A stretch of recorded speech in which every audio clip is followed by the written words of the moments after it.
Here I am to rock round two like a hurricane. For those about to mock, we salute you. I got to bring out the song parodies when I've got my man Zach Reed here, because if you don't know him for his song parodies, you definitely know him for his analysis, particularly man breaking down rookie tape. Just the absolute best. So Tacit Assassin 13 back here with it's me, it's the old SFD Superflex dude. We did round one last week, and yeah, back for round two.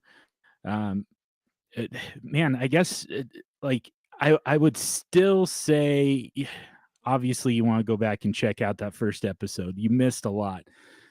If nothing else, though, Zach, I don't know about you, but I felt like there was some really important discussion on Bijan Robinson versus the quarterbacks.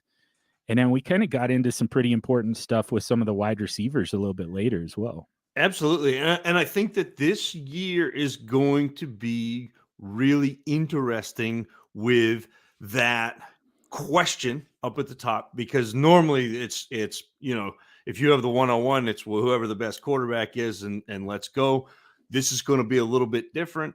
And I think you've seen this receiver class get panned a little bit so far, especially by the NFL draft community. And so it's interesting to see what will happen and what we think as a fantasy community, because I think that's something to keep in mind. It's a little bit different. The NFL, what they're looking for and what they're scouting for doesn't necessarily translate to fantasy points, and vice versa. What we're looking for in fantasy points doesn't always translate to what the NFL is looking for. So it's interesting, and I'm excited to get into. I think the second round may be even more interesting than the first round. Obviously, we don't have the marquee talent. There's no Bijan, and the most of the quarterbacks have already gone, but there's still some interesting players left. Yes. And we're recording this one. We're going live this time, by the way. So feel free to jump in the chat. Give us your thoughts, give us your questions. Like I said on Twitter, share your hopes and dreams and whatever else, nightmares. Maybe leave those ones out. But yeah, make sure to join us. But yeah, we're going live for round two on a Monday night of the week of the combine. So we're about to get a lot more information. But I feel, we kind of already mocked this out a little bit.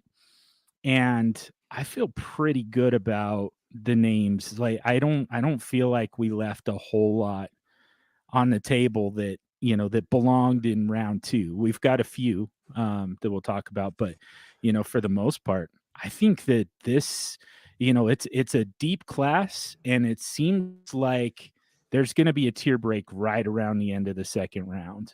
Yeah, where we had we had a tier start kind of like in the middle essentially of the first round, and it's going to carry us most of the way through this second round.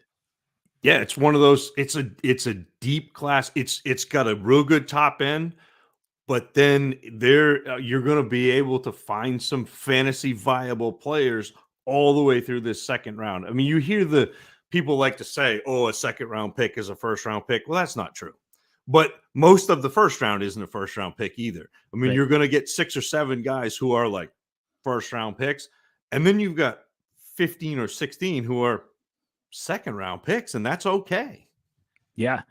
Let's jump into it. Because so I've got 202. I kind of felt like he was first round type of talent, falling to me in the second round. I wonder if you feel the same way about your guy, but you're going to start us off with 201. Yeah, so at 201, I took Zay Flowers out of Boston College.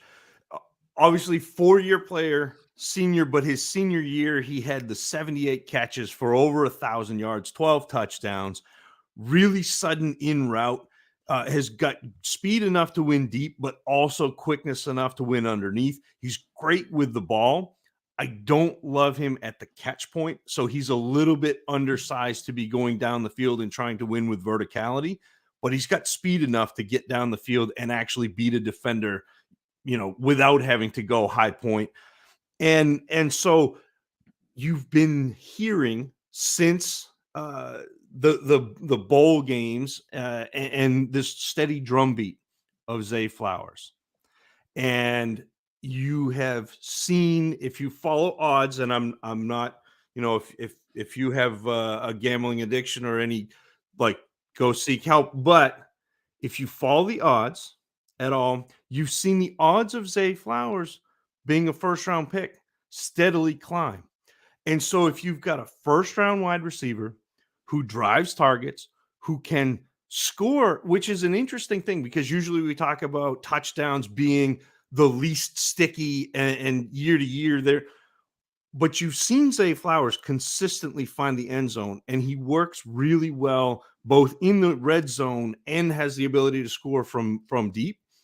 And so his touchdowns and his ability to score, I think, translates and so he's a little bit like a Jamison Crowder on 11. And Yeah.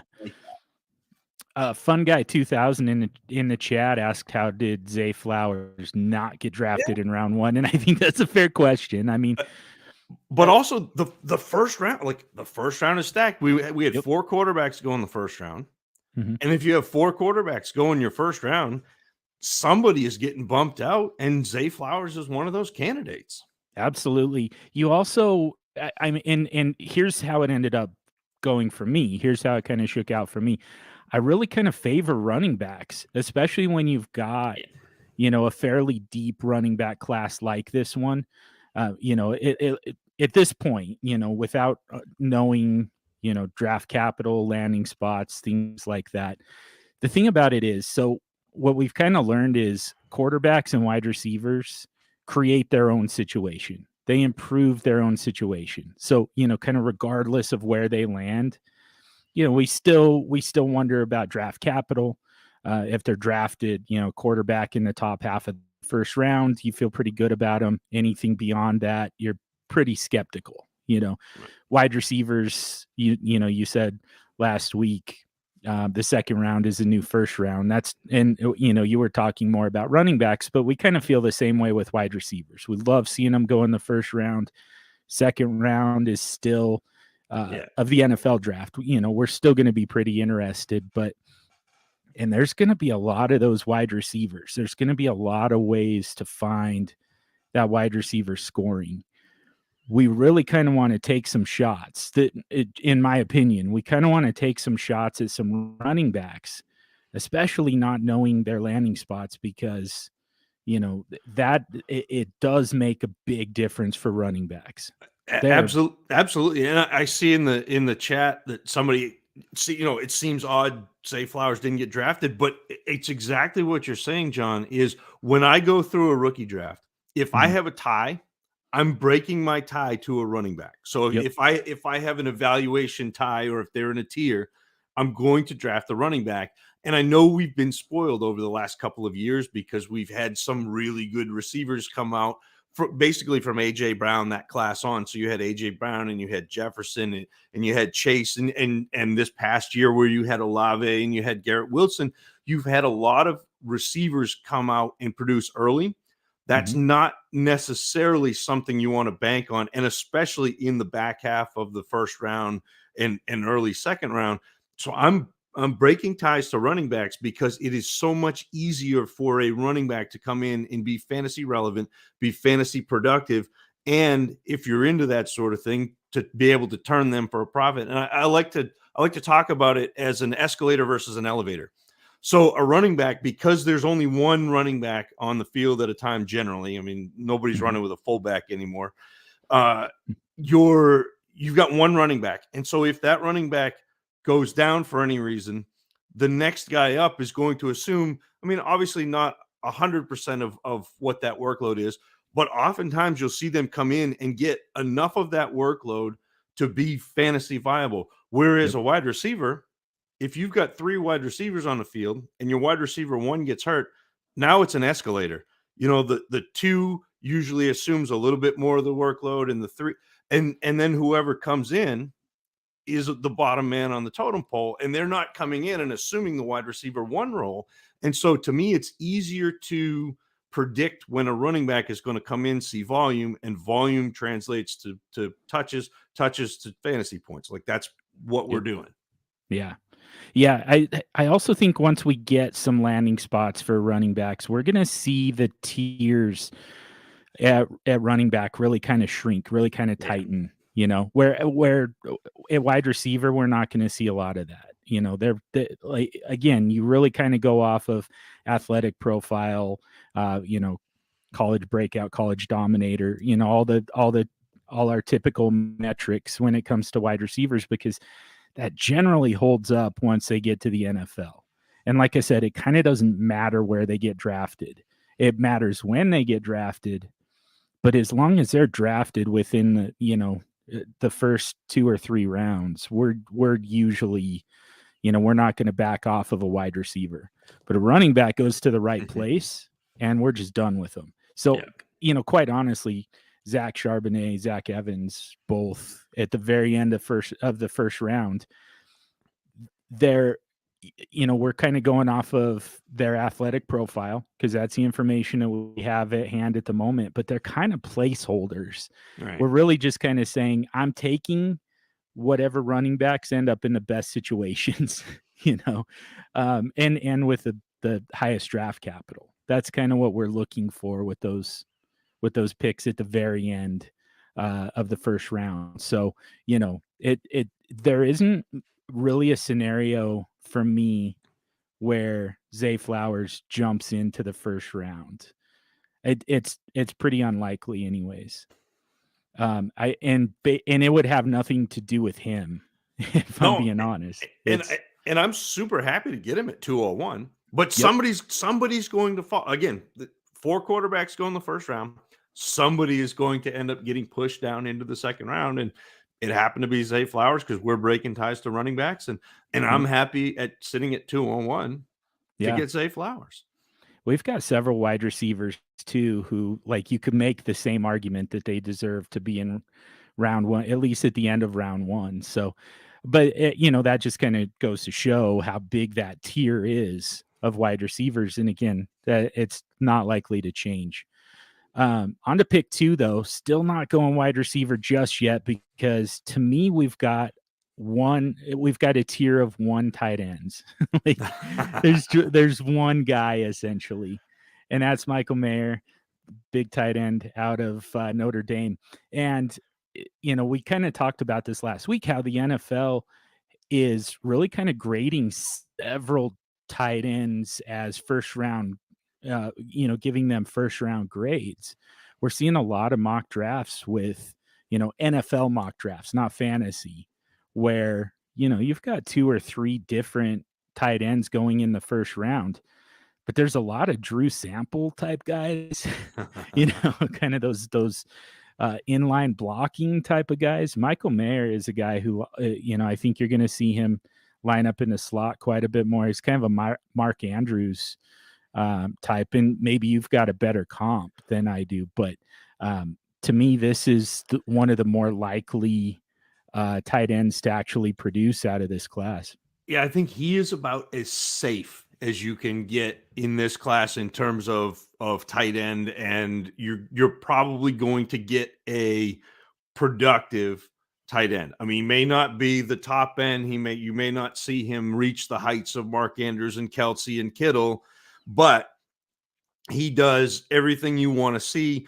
You know, he's great on quick outs and that sort of thing. He's able to create separation underneath. And he does this really great thing where, like, he holds his cut till the last second. And so he doesn't let a defender get ahead of him. He's sitting there going, you know, kind of playing chicken with whoever's defending him. And then he'll make his cut, and it gets him open quite a bit. You saw him again, back-to-back 800-yard seasons as a tight end at Notre Dame, which is pretty impressive. And a real good blocker, will set the edge in the run game. And like I said, I think he's the safest tight end in this class. I think sometimes he will get sucked into a defender playing against zone, and you don't love that. You really like to see him find that hole and sit down because you can create really good throwing lanes in his zone, especially from the tight end position. And I do think he does this thing where sometimes he'll like skip into his break and you can see it coming and you're like, okay, like maybe just come in and hit me with a good move. But we've seen him coming for 3 years. Yeah. Like he came into college as a tight end of note, and he has done nothing to change anybody's mind in the last 3 years. Yeah, and again, it's kind of a scarcity type of thing. This is your one opportunity to at least have a shot at fixing the tight end position through the rookie draft. That's not typically a position that we really need to prioritize, but man, if you have an opportunity to just clean it up in one deft move, you do it. So let's get a little bit spicy here. I think that these next 2 picks might be. Yeah, I've got the 203. I don't think in 2 months that this is going to be a spicy pick. Yeah, I think right now, and I'm going to take Roschon Johnson at the 203, running back out of Texas. Love it. And right now, he's a backup. He played behind Bijan Robinson. He went to the Senior Bowl, had a really good couple of days of practice, broke his hand. So you didn't get to see him play in the actual game. You saw him play in a couple of days of practice. But I think that by the time this all shakes out, by the time the NFL draft happens, he's going to be a top 5 running back. And he began his career as a quarterback. I don't know if you know that. Like he came to Texas, Sam Ehlinger was there, and they were like, well, you're not going to beat out Sam Ehlinger as a quarterback. There's a statement for you. So get this though. So like he came out of high school with 7,700 passing yards, 4,900 rushing yards, and 85 total touchdowns. Like that's the athlete that you're talking about with Roschon Johnson. And then he learned how to play running back. And if you look at, and I know yards per carry is a terrible stat, but if you look at yards per carry, he and Bijan Robinson were very similar in the times when Roschon Johnson came in to spell him. He has exceptional burst. He's a big back. He's 6 feet tall, 215. So he's got that prototypical size, but he can also run in creases, which is something that with Kareem Hunt, you saw a lot, where he'd get small and all of a sudden he'd be on the other side of the hole and the defenders didn't know what hit them because this big back got small through the hole and then exploded through. Roschon Johnson does that. And he's also a really decent pass catcher. He had a 23 reception season in 2019. And that's one of the things that I look for as a threshold is a 20 reception season. It's not the end all be all, but I think the NFL isn't creative. And if they haven't seen you catch passes in college, they don't draft you to catch passes in the pros. Roschon Johnson has already put that on film. He does get too patient in the red zone. I think he gets real fine where he's trying to find that perfect hole when if you're inside the 20, just go.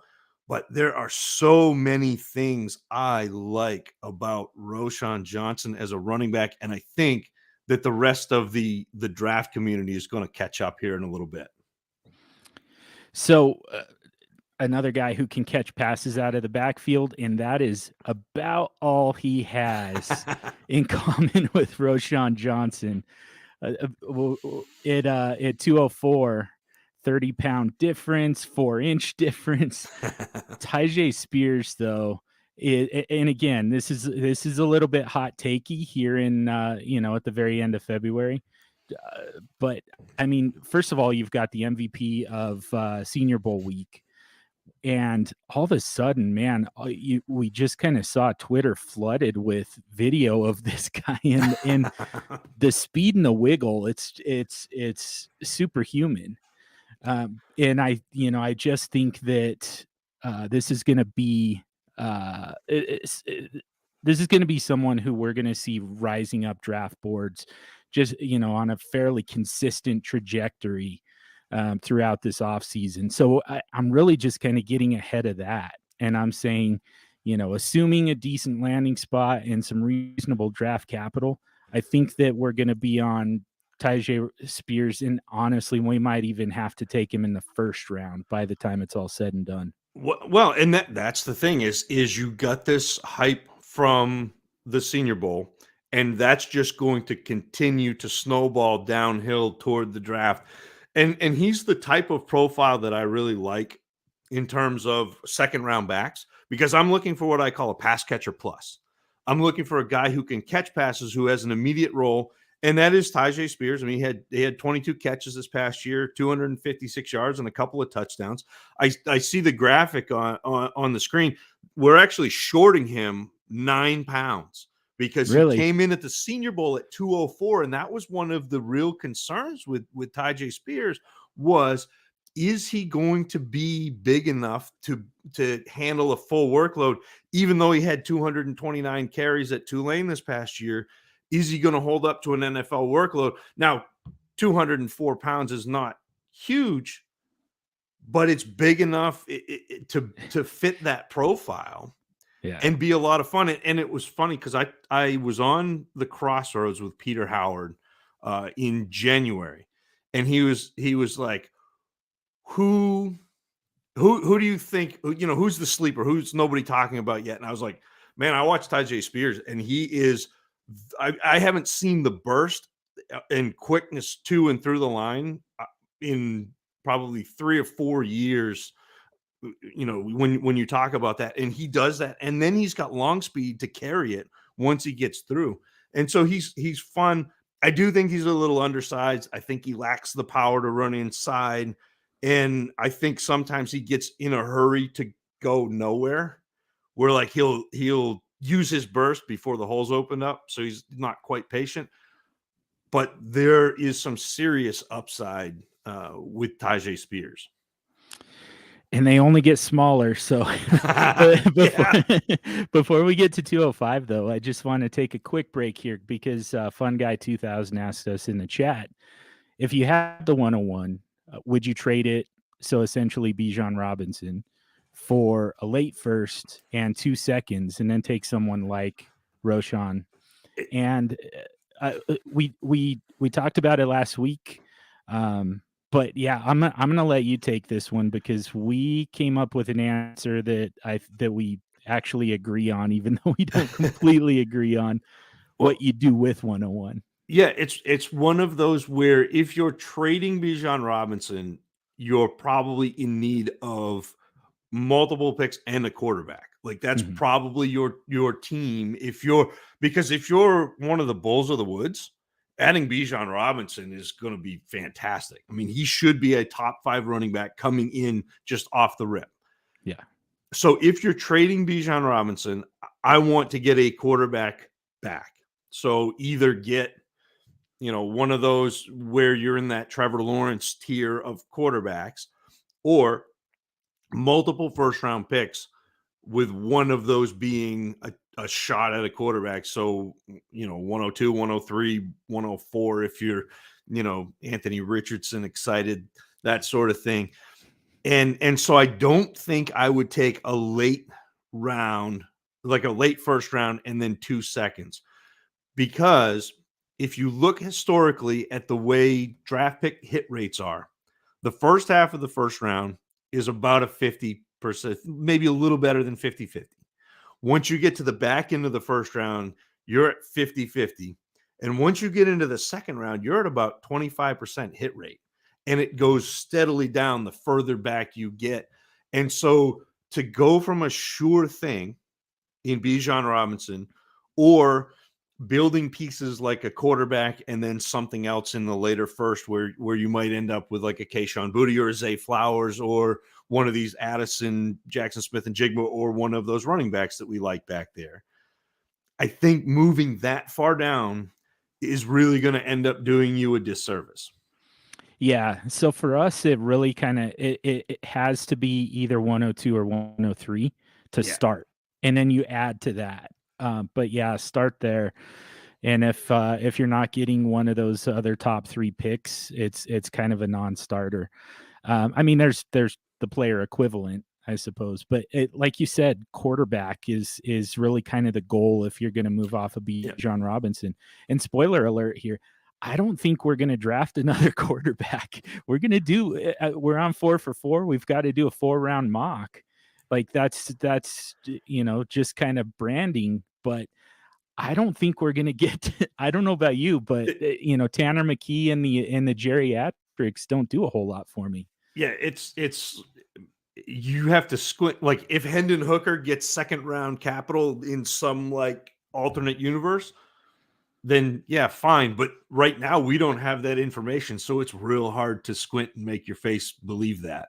Yeah. Yeah, I mean, maybe if we get to that point where somebody's trading back up into the very end of the 1st round for one of these guys, and is it Hooker, is it Stetson Bennett, is it Tanner McKee? Right. Maybe one of those guys does enough between combine and pro day to sneak back into the 1st round. Then we consider him. But based on what we know right now, I just think that these guys are all like late day 2 picks, even some day 3 picks, and which we found out last year essentially means you're being drafted to be a backup. I mean, unless you're Brock Purdy. Right. Right. Yeah. If you're not going to go at the end of the 1st round, you got to go at the very last pick of the entire draft for us to have any interest from now on. So, yeah, starts with 102 or 103 for us. Yeah, sorry, Sal. No more quarterbacks in this Superflex draft. I mean, not likely. I mean, never say never. But we might sneak one in, in the 3rd or 4th, depending on. Again, you got to kind of keep your ear to the ground and see what, because you start hearing, and this Matt Waldman always talks about the drum beat, and you start hearing that with the draft too. And some of it is subterfuge, some of it is NFL GMs don't want to tell you what they're doing. They don't want to give anything away. They're keeping their cards close to the vest. But also some of it is these guys are getting, talked to, and you'll see a lot more of that after the combine, because you're going to get combine interviews, which I think is the most important part of the combine, other than you want your tight ends to run under a 4.7. Like the combine is kind of a shrug for me, because the NFL is going to tell me what they think about the combine in another month when they have the draft. But yeah. I'm now going to keep that running back run going at 205 and show our affection for the little diminutive guys. Yeah. And the little Lilliputians. Yeah. And so I'm going to take Devon Achane out of Texas A&M at 205. He's a 5'9", 185, so he's just a little guy. But back-to-back 20-catch seasons, including 36 catches for almost 200 yards last year. He also had almost 200 carries, and I know that that's not what we want him to do. He's going to be the satellite back. He's going to be the pass catcher. He's going to make his bones by catching, 30, 40, 50, 60 balls in the NFL. And he's actually effective inside as a runner. And the player that I look at when I see a small running back who can get inside is Devin Singletary. So watching him when he was coming out, and you're like, there's no way Devin Singletary should be running inside. And he just does. Devon Achane does the same thing. He can get inside. He can crease run. I know he's tiny, but he gets smaller, gets through that hole. He's got tremendous hands and is really talented as a route runner. So you can slide him out. You can run him on slants. He'll double move guys, which is not something you necessarily see out of a running back. And he actually has really good blocking technique. Doesn't help you for fantasy, but gets him on the field in passing downs. And so like he'll get down, get low, get leverage, and then stand up a defender trying to blitz, which is really nice. You like to see that. I do think, again, he's going to suffer from not having much power. So he's a little guy. That's physics. Like if you're 5'9", 185, you don't have that inertia. I also don't think that he's quick enough laterally to get outside consistently. So if you're going to utilize his speed and utilize what he does, you're going to have to get him out in space because he's not getting himself out there. So you're either going to run him. It's like the Danny Woodhead stuff. You're either running him on like 3rd and 11 on a draw and letting him do his jitterbug thing, or you're getting him out in space and throwing him the ball, and he can do both of those. Yeah, it's kind of, he has some pretty sneaky power as well, kind of a Austin Eckler type of build, which I want to take we're going to take another quick detour, get completely away from the rookies for a second, because Austin Weekly asked us a question about Austin Eckler. Says, what do you think about trading Javonte Williams and Zonovan Knight for Eckler and Chiga Konkwu as well? Been trying to move Javonte, didn't get anything else. Don't want either, but figuring Eckler is easier to flip. So I think if I'm a contender, I don't mind getting Eckler. Yeah. But I will say now is not the time to trade Javonte Williams, because you're going to see in 6 months a video of Javonte Williams coming out and doing a ladder drill. Yeah. And that's going to get retweeted all over Twitter. It's going to be on ESPN. It's going to be, you're going to go turn on your microwave and it's going to be this video of Javonte Williams. It's going to be everywhere. And when that happens, that will be the time to trade Javonte Williams, because right now he's still injured. He's still, I mean, it was the same thing that you saw in Baltimore, where, you know, you get that knee injury. Mm-hmm. And if you're not back 100%, people are really worried about taking on that running back. As soon as you see that happen, and you know, it's so easy to see. You saw the same thing. You see it all. Tale as old as time. Yeah. All, like every time a running back gets hurt, it's, oh, we don't want to touch him. Yeah. And then the rehab video. Right. Yeah. And then, you know, everybody expects, okay, so he's ready. He's good to go. He's Adrian Peterson, freaking nature, ready to rock less than a year after the injury. And then what we find out with everybody who's not Adrian Peterson, and it goes all the way back. I mean, we saw this with Dalvin Cook. We saw this with, you know, more recently, Saquon Barkley. That second year is still kind of part of the rehab process. You know, it really kind of is, you know, it's more psychological than physical. But, you know, you're kind of, you know, working on trusting that knee again, that structurally repaired knee. And in the meantime, you kind of change your running style, you change your running motion. That's where we get the term compensatory injuries. So all of that's kind of coming for Javonte Williams, just like it did for, you know, J.K. Dobbins with the knee just randomly, quote unquote, tightening up. Like that was, I mean, obviously they found some stuff to clean up, but I'm telling you, that was more in his head than anything else. That was more, you know, feeling like he's been taking too many hits to the knee and that it's going to rip again. It takes in I mean, essentially 2 seasons. That first season to repair it surgically and to rehab it. Yeah. And the second season just to get back to a point where you trust it, you can plant, you can, you know, you can cut, you can accelerate.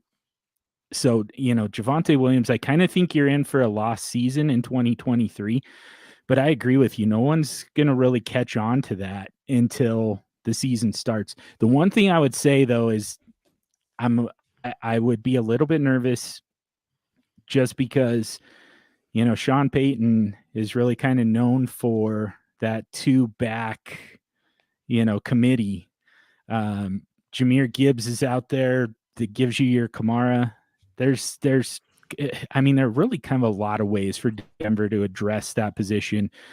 And, as soon as they draft somebody in the first 2 days, on day 2 specifically, you're going to see Javante's value drop quite a bit. So I'm with you. I think it's too early to sell on him, but definitely do it. You definitely want to sell. And the other thing I would say, Austin, is if you're going to pivot off Javonte Williams, you don't get in your head that you need to get a running back, because you can pivot off Javonte Williams. And I usually try to do this. I don't like to do 1-for-1 positional trades and that sort of thing.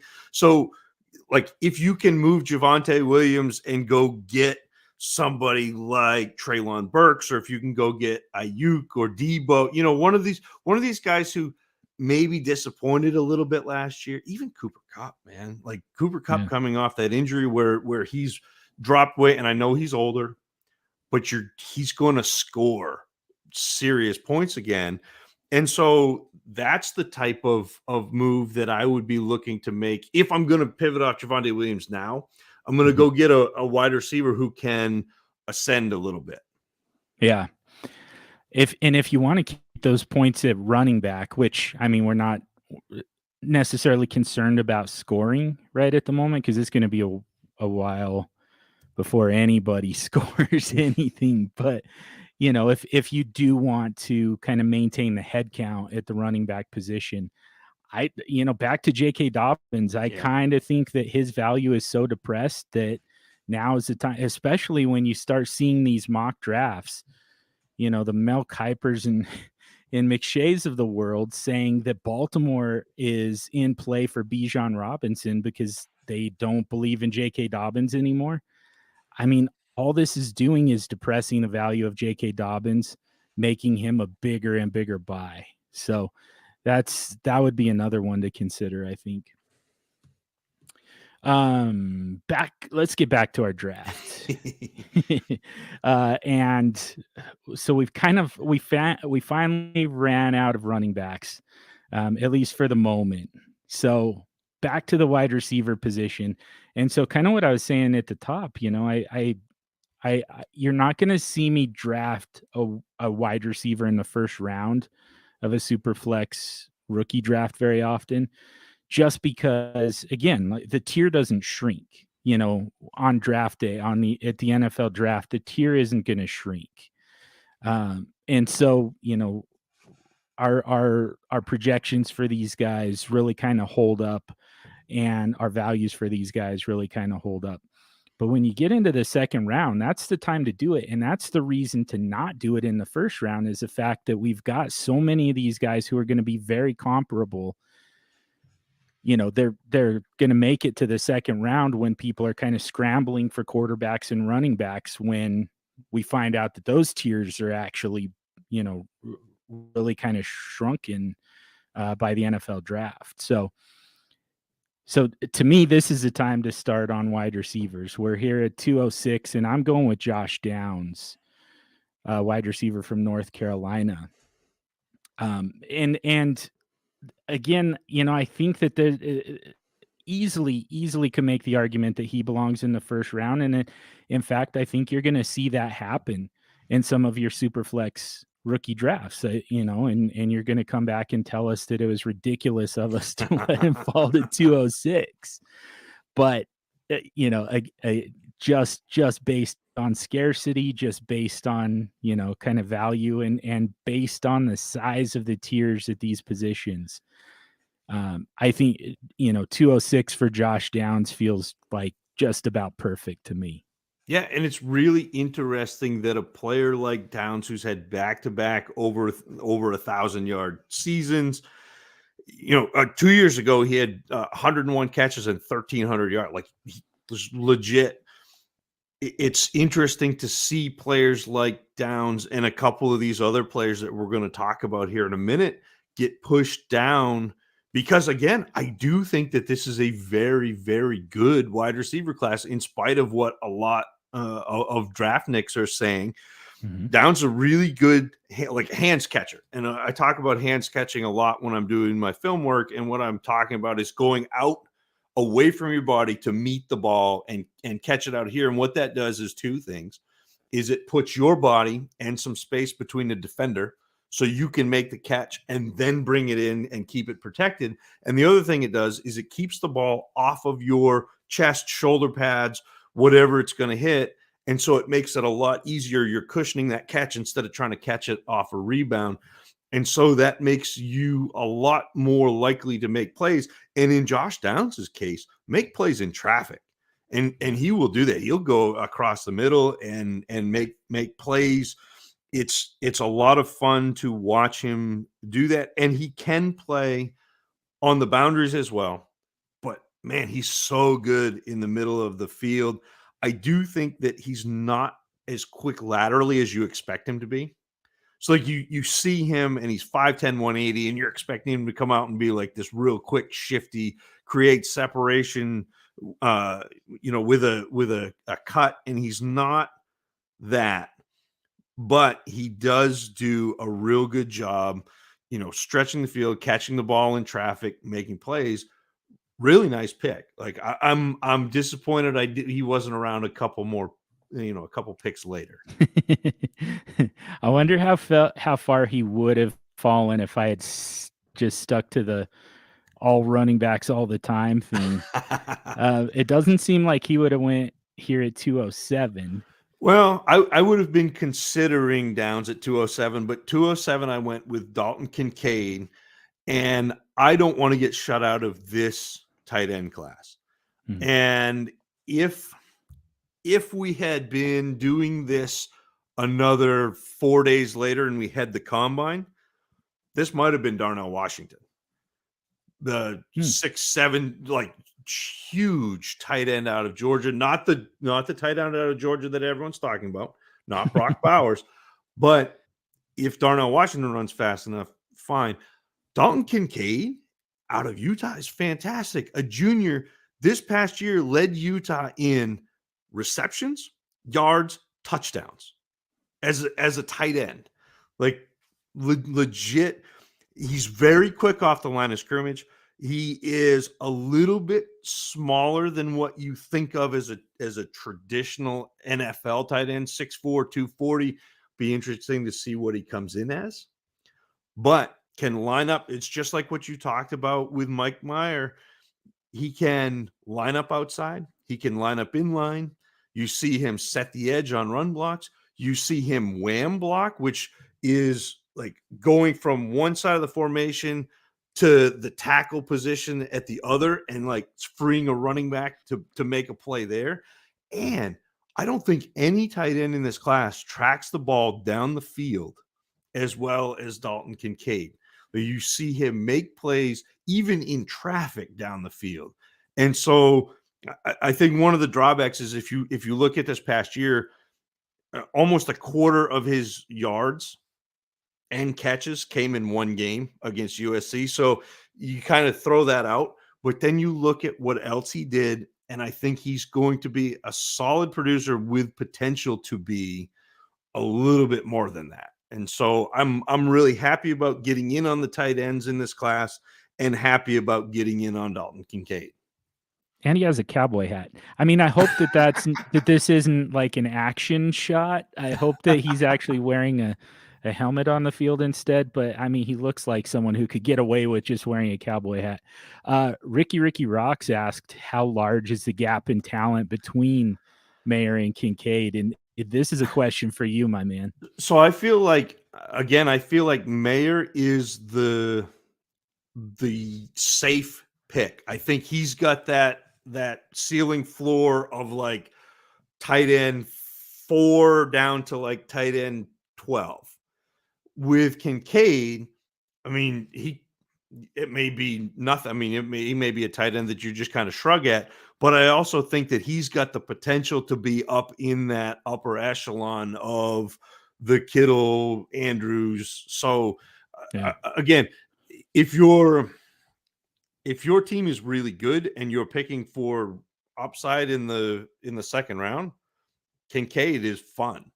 And if your team is looking for a tight end that's going to come in and score, I don't think there's any question that it's going to be Mayer. So we're kind of talking floor and ceiling, it sounds like. So And I like to essentially. ceiling my tight ends. I really do. And Yeah, that's almost a way to do it, right? and the combine matters so it's the one position that the combine really matters for is tight end, because if you look at all of the upper echelon tight ends, even back to Jimmy Graham and Gronkowski, and coming up through the ranks with Kelsey and Kittle was a later pick. He was barely going in dynasty drafts. When I was doing the Dynasty Dummies with my original co-host Kyle LeBret, Kyle would do the cheat sheet, and it was unbelievable the tight ends that the cheat sheet would pull, and Kittle was one of them. It's that athletic ability. Pitts over Kincaid, though. Yes. Oh yeah, Yeah. quite Pitts, a bit. Right? yeah. Pitts is not only does he have that athletic upside, but he's already got value insulated because he was the top 3 pick anyway in Dynasty a couple years ago, and people haven't come off that yet. People are still waiting for the Kyle Pitts ascension into that top tier of tight ends. So I'd rather have Pitts. I do like Kincaid as you're going to load up. It's 3-2 and you're going to swing for the fence here. You're going to hit it out or we're going to play extra innings. So really, it kind of makes sense to get both of those guys on the same roster if you can. Yeah. I mean, Pitts kind of gives you he's kind of locked in as your starter. But if he doesn't, if we get another year of not quite getting what we're expecting from Kyle Pitts, you're kind of looking for some home run swings, and Kincaid sounds like that type of guy.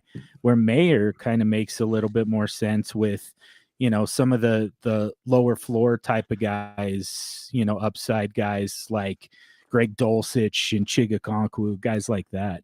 This is the type of tight end class that I love to get in, because there's not one that's going in the first, or I mean, maybe Mayer is going late first, but there are so many good tight ends going in the second and third. So you've got obviously Kincaid, you've got Darnell Washington, you've got Luke Musgrave. Like, there are a whole bunch of tight ends that are interesting in the second and third round. And that I love that, because I don't have to spend a high value pick, but I can get a high value reward if one of these guys hits. Yeah. At 208, I'm going wide receiver again, Jalin Hyatt, just to get us a little speed and get us a burner, get us a space type of guy and chunk yardage type of guy.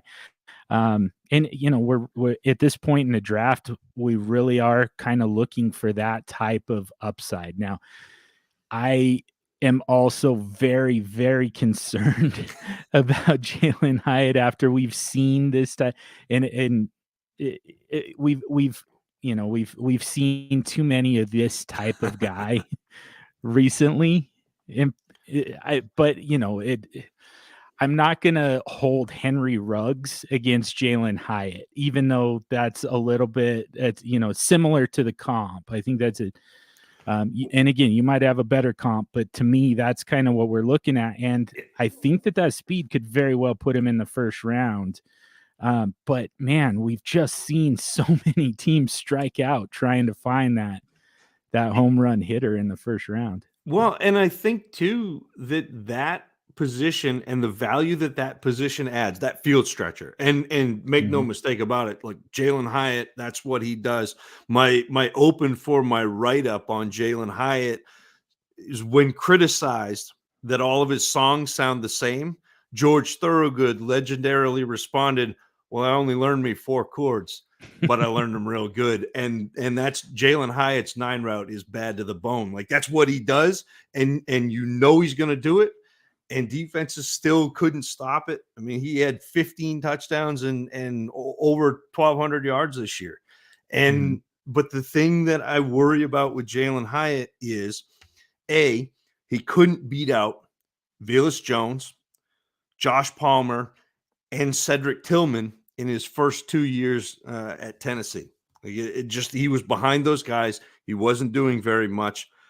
And he really is a one-trick guy. I mean, he's incredibly fast, great in the open field, has like little subtle moves that he gains leverage with in route, but he's not out, planting his foot in the ground and gaining big inside leverage on a corner. He just doesn't do that. He separates over the top, and that's what he does.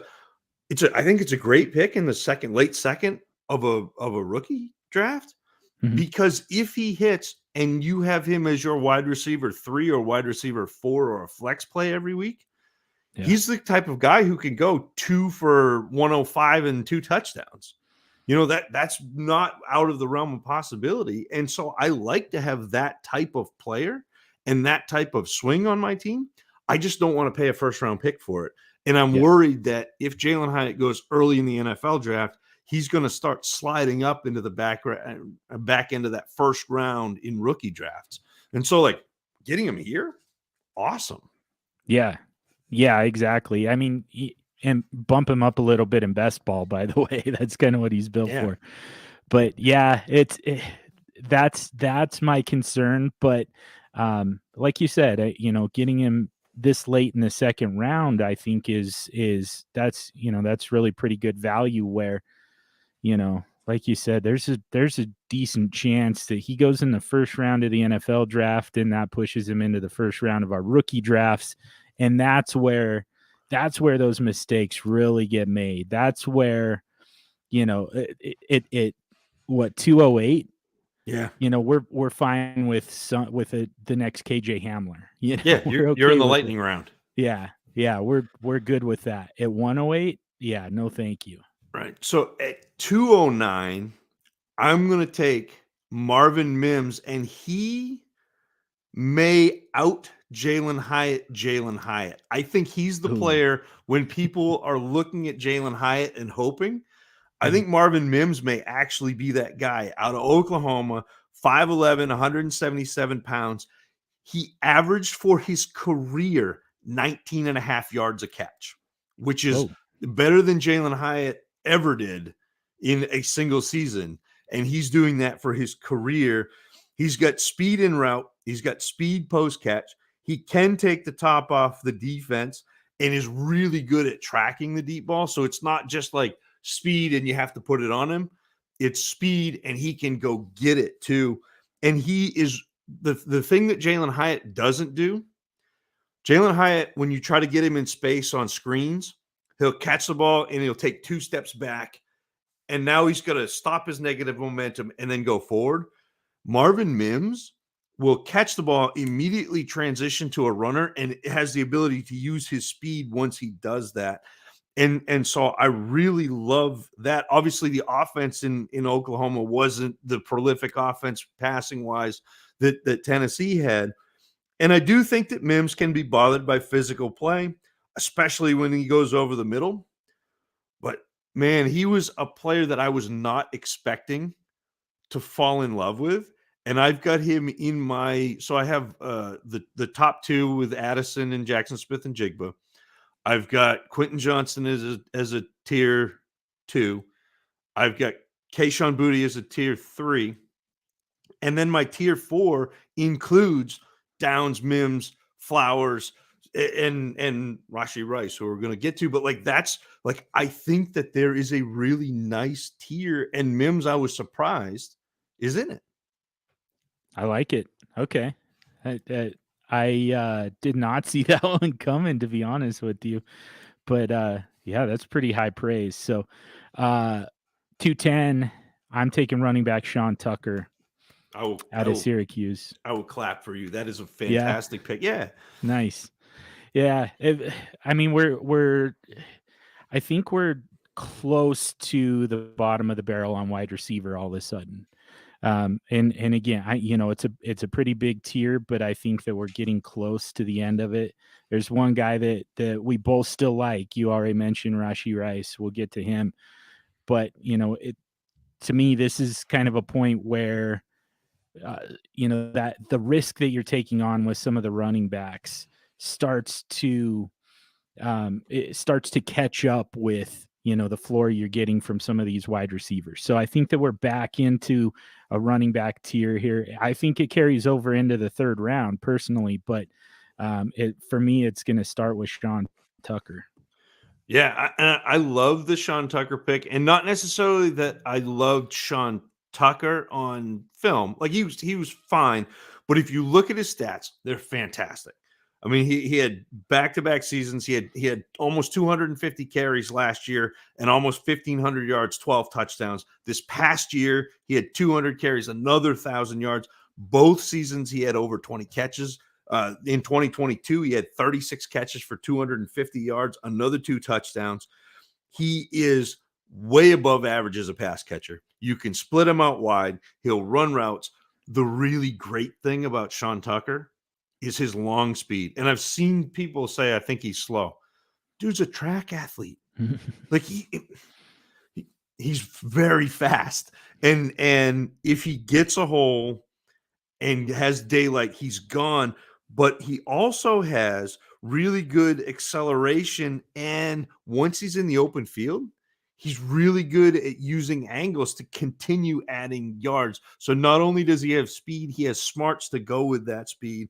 The things I don't like about Sean Tucker is I think he struggles with balance. I think he sometimes runs out from over his feet.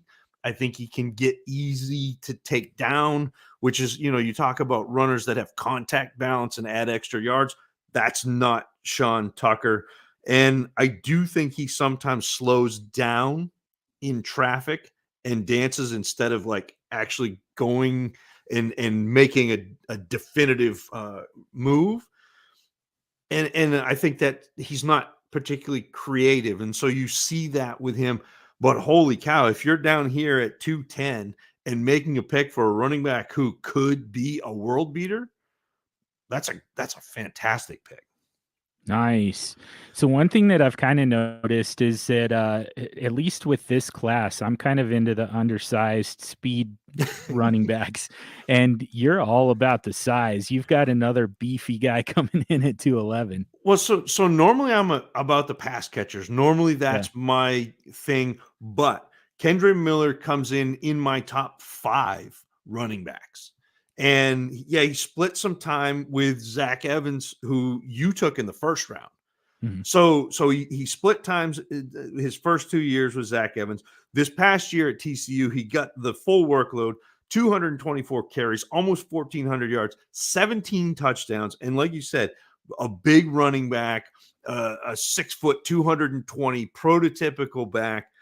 He's got exceptional power. He's one of the players who will push a pile. If he gets in there and he's like, yep, we're going to continue to go, but he's also got great acceleration and great long speed again, and is good in space, which is interesting for a guy that big. You don't necessarily, when they get to the second level, you're expecting them to go find somebody and hit them and get your 20 and you get your extra 2 yards.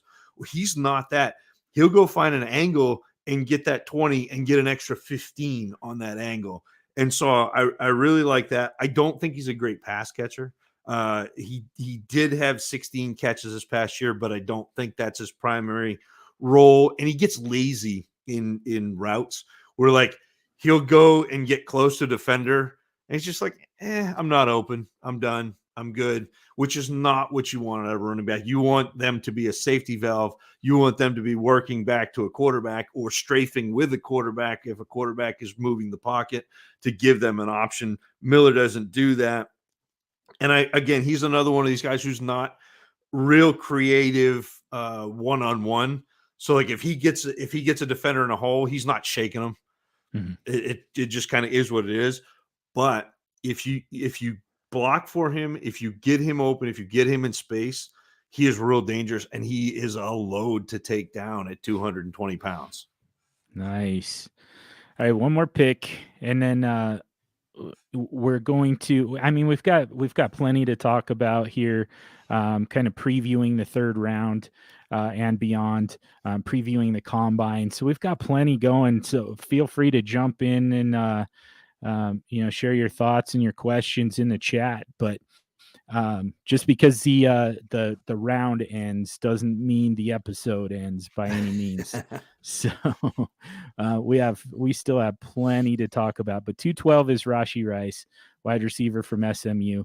And here's the thing, Zach. I mean, as much as to me, Jackson Smith-Njigba is, he would have been wide receiver 1 last year. Right. That's my personal opinion.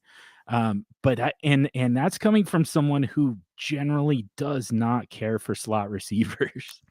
Like I just want to. I know you hurt me.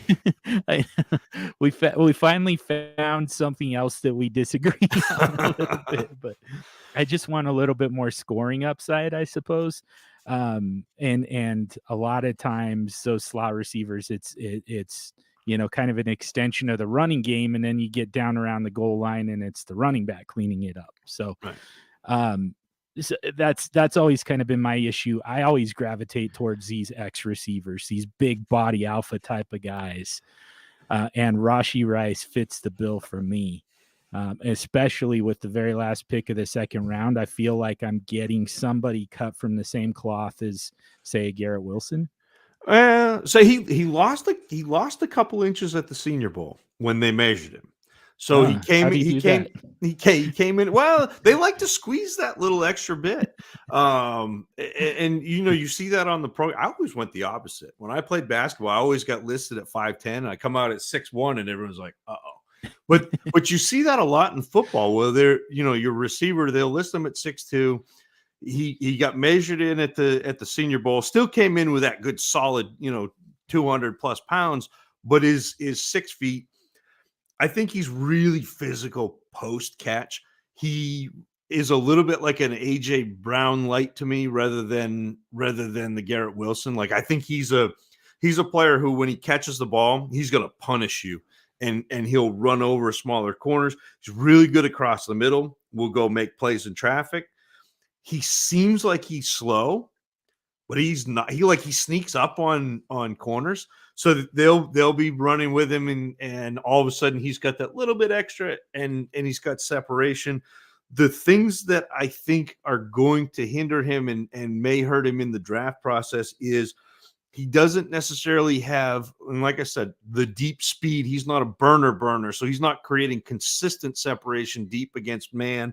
And I think that he does struggle with drops, double catches, body catches more than I'd like to see. But he does a lot of things that I like. And again, if you're getting him in the back end of the second round, that's a steal. I love it. Nice. All right. Should we run down this draft real quick just to kind of put a bow on it? We had Zay Flowers, first rounder, going in the second round. Somehow, some way, he fell to us at 201. Michael Mayer breaks the seal for us at tight end. Then a series of running backs getting progressively smaller, starting with reasonably sized Roschon Johnson, followed by Tyjae Spears, and then Devon Achane. Back to the wide receivers with Josh Downs. Quick break at a tight end with Dalton Kincaid, and then back to the wide receivers yet again. Jalin Hyatt, Marvin Mims, and then Sean Tucker and Kendre Miller, both running backs, going at 210 and 211. And then finally Rashee Rice rounds out our second round. So my question, I've got several questions here for us, just to kind of edit us a little bit, like kind of check us a little bit here. So first of all, let's start with this. Let's just start with the snubs. Who did we miss? Who could, when we reconvene for round 3, who are we going to take at 301 that somebody's going to say, wait, how did he not go in the second round? So I think it's going to be running backs. I think you've got to talk about Tank Bigsby. I think you've got to talk about Israel Abanikanda. Say that 3 times fast. Yeah. And so I think that's kind of where you're at, is we are in the lightning range. Kenny McIntosh, again, not somebody who had a huge workload, but another bigger back with pass catching chops who could come in and be really good in the right situation in the NFL. I think that's where we're looking, and you gotta talk at some point in the third round about Deuce Vaughn, who is, he should have been, it should have gone Roschon Johnson, Tyjae Spears, Devon Achane, Deuce Vaughn, if we want to get real small, Nice.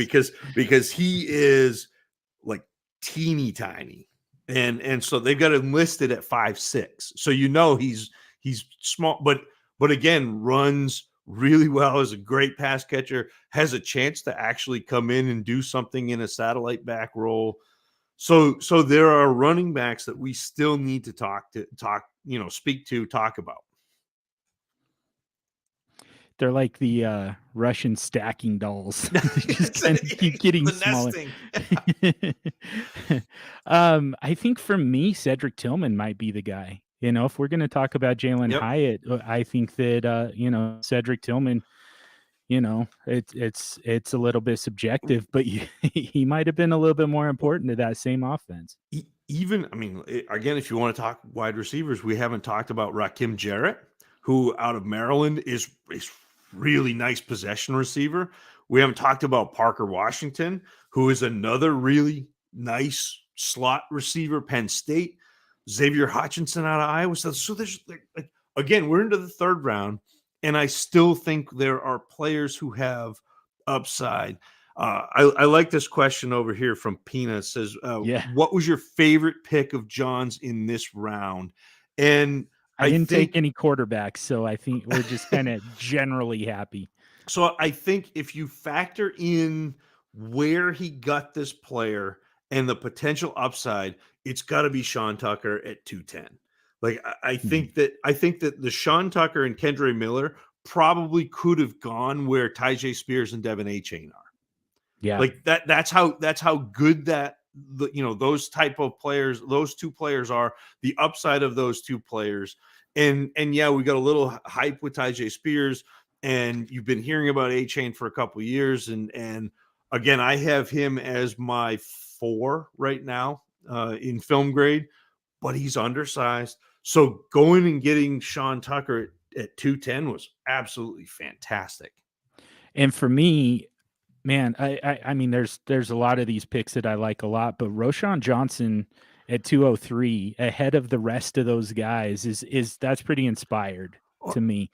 It's you're not going to see very many people rank it that way, just because it's very conceptual, considering you're talking about somebody who was a backup. Well, yeah, but he was a backup to the best running back in college football.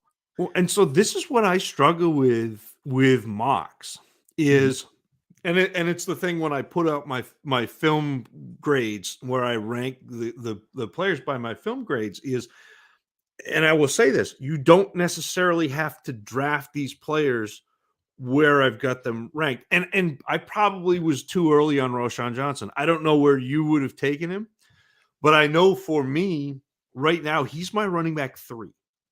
Like, okay, looking at all of this, he's 3, Charbonnet's 4. Like, we're there, and then Achane, and then you keep going down the list. But having the chance in a second round with a second round pick, and picks are replenishable assets. You're going to get picks every year, and second round picks, to me, I'm either going to use them to go get players that I want, or I'm going to use them to move into positions where I'm going to get players that I want. So second round picks are expendable to me, except for when a player like Roschon Johnson is on the board and I want to go get him. And so that's how I play that. You probably don't need to spend the 203 to go get Roschon Johnson right now. Right.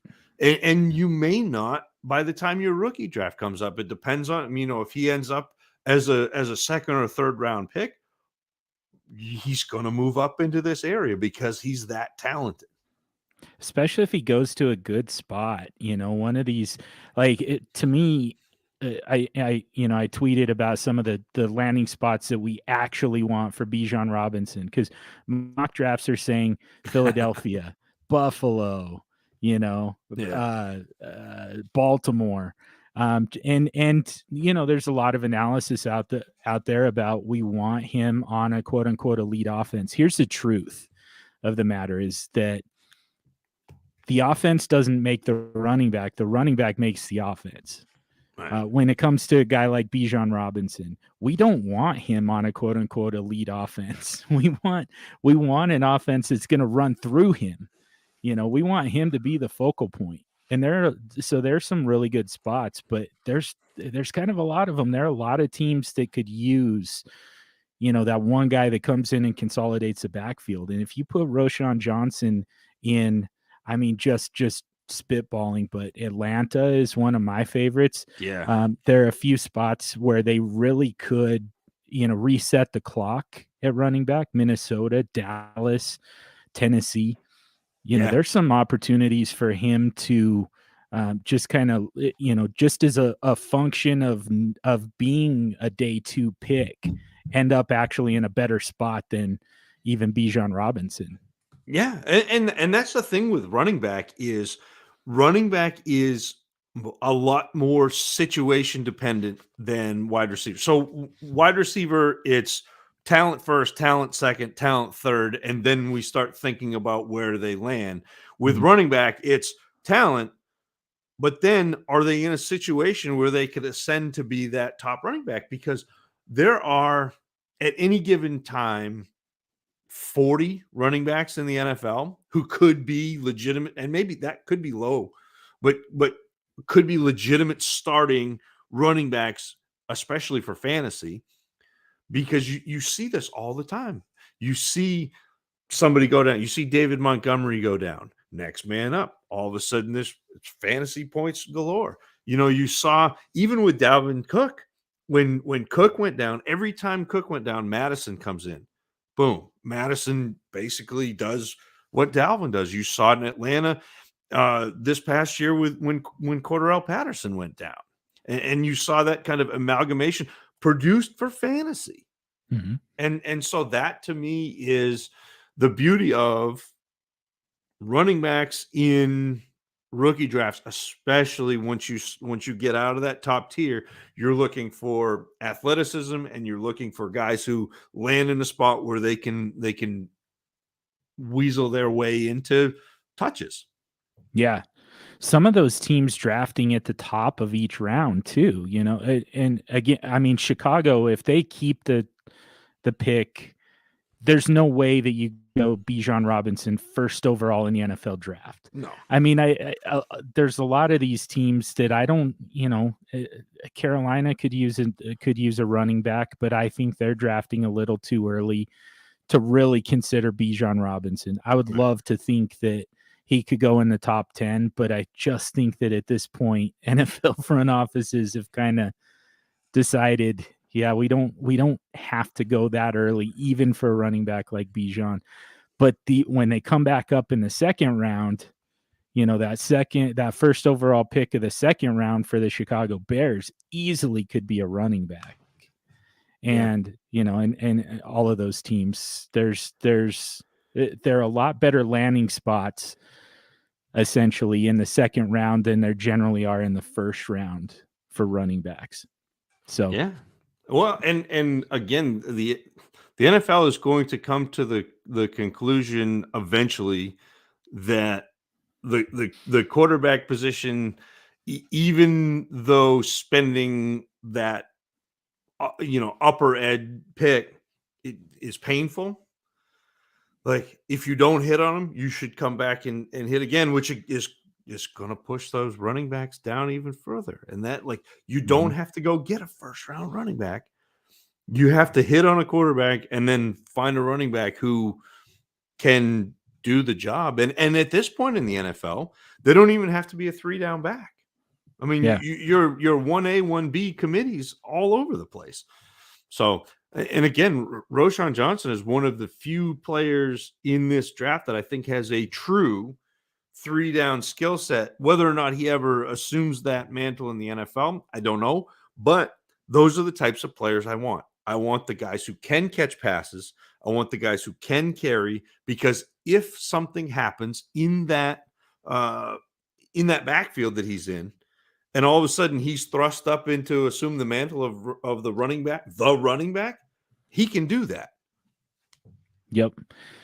Pina, thank you for the question. Is it Pina or Pina? Like, I don't know if YouTube lets you do an Enye, so maybe it might be Pina, short for Pina Colada. But anyways, thank you for that question. I'm going to take it and run with it a little bit though, because I'm really curious. I'm curious about two things. I'm curious what your answer is going to be. I'm also curious if you've got it in you, Zach, to actually attack me on one of my on the worst pick that I made.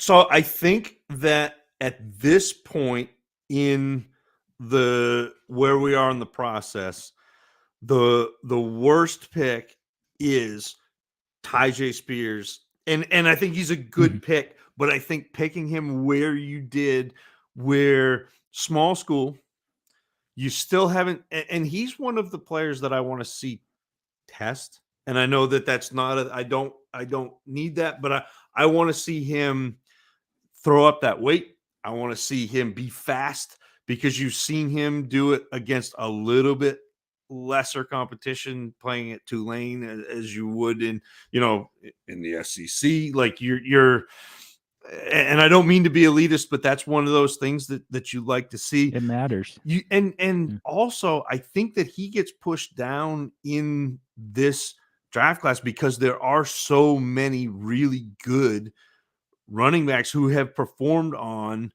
the biggest stages. I mean, you saw TCU get all the way to the championship series. Like that's so you saw Kendre Miller. You've seen Roschon Johnson, you've seen Bijan Robinson. So all of a sudden you start pushing guys down.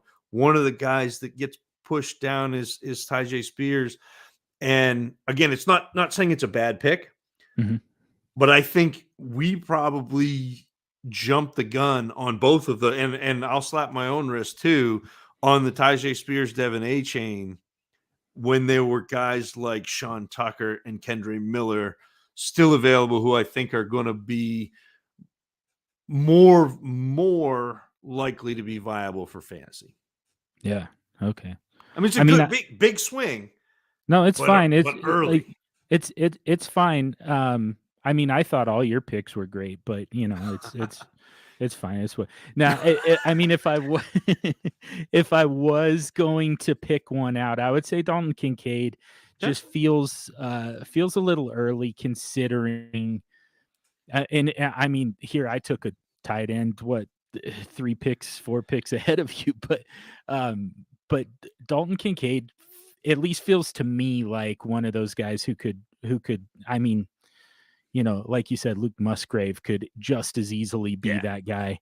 And draft capital could change this as well. So, but what was the guy? Washington, right? Yeah, Darnell Washington. Yeah, sick. Yeah, you go watch him. Just like go watch a game of Darnell Washington. He's 6'7", and just a house. And when he and again, he only had, I think he had like 23 catches this year.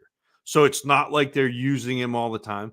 But when he slips out and runs a seam route at 6'7", and they throw the ball up and he just like sticky paws and goes, like shivers. Like if you got an NFL team that was willing to do that with him and willing to like let him Gronk, like let him run that seam route.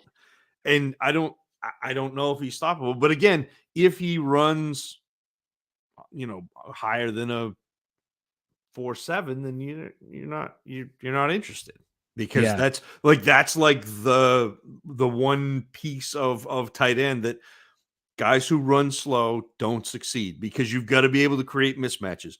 You've got to create a mismatch with a linebacker with your speed and with a corner and a safety with your size.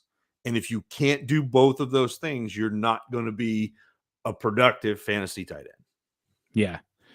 Kind of the other thing that makes me nervous with Dalton Kincaid, and this is actually something that I got from you. I mean, this is something that we talked about way back in the day. But essentially what we end up seeing is the first tight end drafted / the tight end that everybody expects to produce. It's usually not that guy. Right. It's usually somebody with a little bit more athletic profile. And so if Dalton Kincaid does go, if he's the first tight end drafted, then I mean he's almost untouchable, process wise. And it feels weird. It's very narrative street. But it's when that stuff happens every freaking year, you start to pay attention to it. Yeah, well, no, so this is Kent Lee Platt at Math Bomb does the RAS score, that's Department of Redundancy Department, the relative athletic score. So it's RAS, and tight end is the position that matters more than any other position. And I love getting his at the combine, the tweets out of all of this. Like, it's fantastic because that's such a cheat when it comes to identifying tight ends, because athleticism matters so much in that position. Again, it's about mismatches. Plus, you're having to do everything an offensive lineman does and everything a wide receiver does. And so you better be darn athletic. Mm-hmm. Yep. All right. So combine week.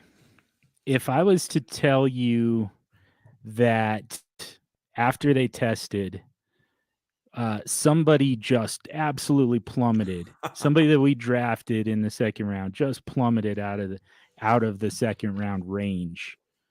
Who would you guess that person is? Based on the combine? Yeah. Rashee Rice. Okay. Like, I think that he could come in and be slower than we want and slower than the NFL wants. Mm-hmm. And that's going to be my and Roschon Johnson is in danger of this too. Although I don't know that he comes in and runs at the combine because he broke his hand at the Senior Bowl. But if he came in and face planted, that's not great either. Yeah.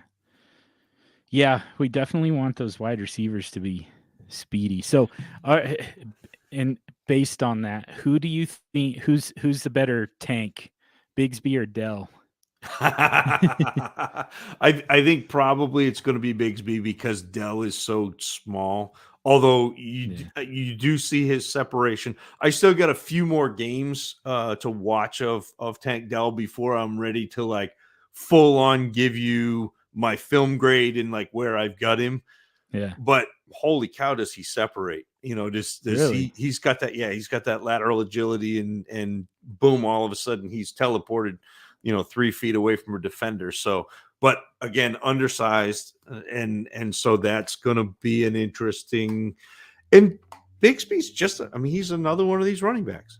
Yep. He's good. So deep this class. Yeah. I just feel like the name Tank is going to drag down his 40 time. Just like that's not a name you want you don't want your wide receivers named Tank. You want your running backs named Tank. You want your defensive tackles named Tank. Wide receiver, like the Oakland Raiders had a guy named James Jett. Yeah. That's the name you want. Wide receiver. That's the type of guy you want. So, but yeah, Tank is not a wide receiver's name. I wonder if some of these quarterbacks are going to sneak back into the conversation for us based on. First of all, and we talked a little bit about this earlier, but now we can go a little bit more in depth. But first of all, there's a little bit of an opportunity. So we know Bryce Young is not going to throw. I hope he runs because I think that would answer a lot of questions for a lot of people. And I would be a little bit surprised if CJ Stroud throws. And again, I hope he runs. I hope they both do. But if those guys don't throw, all of a sudden there's an opportunity for because you're not going up against the best pure passers who have come out since Trevor Lawrence. You don't have to worry about that anymore. So all of a sudden, and I don't even know who all got an invitation, to be honest with you. Stetson Bennett, Hendon Hooker, Tanner McKee. I'm pretty sure McKee did. That's the only one I know for sure. But there's an opportunity when you don't have to throw against those two guys, especially if you're throwing alongside Anthony Richardson and Will Levis. I mean, you're not going to throw the ball as far as Will Levis, but there's a chance for somebody to really raise their stock. Well, but the question is now, if you're Levis, if you're Anthony Richardson, and you've got assurances that again, if you follow betting lines, Anthony Richardson jumped up as potential to be the overall 101, but also jumped up as a first round name. If you are getting assurances that you're going to go in the first round, what do you have to gain? But like, that's the thing that's always baffled me about the combine, is that the NFL teams have everything to gain, and the guys going to the combine, unless you are down, in the later rounds, outside of the first round, outside of the big money, and you think that you can do something that will turn enough heads to get you up there, like what do you even like? Do you remember? And maybe you do, maybe you don't. But Jarvis Landry, when he came out 2014, went to the combine, had tweaked his hamstring, and they convinced him to run anyway, and he ran a 4.72. Yeah. And everyone was like, there's no way he can be an NFL wide receiver, even though he led LSU, a team that had Odell Beckham on it. Led LSU in targets and yards in that last season together. And he went to the pro day and ran a 4.5, but it didn't matter because he'd already put a 4.72 on. And if you go to any website that tracks metrics and everything, Jarvis Landry, he's terrible across the board because he ran a 4.72. So what, like, it baffles me when guys come in that are really good and you see them go do the combine, where it can only hurt you. You've seen in the past couple of years where guys just didn't do it because they didn't need to. Yep. Who's a fantasy relevant player that you're looking forward to seeing test?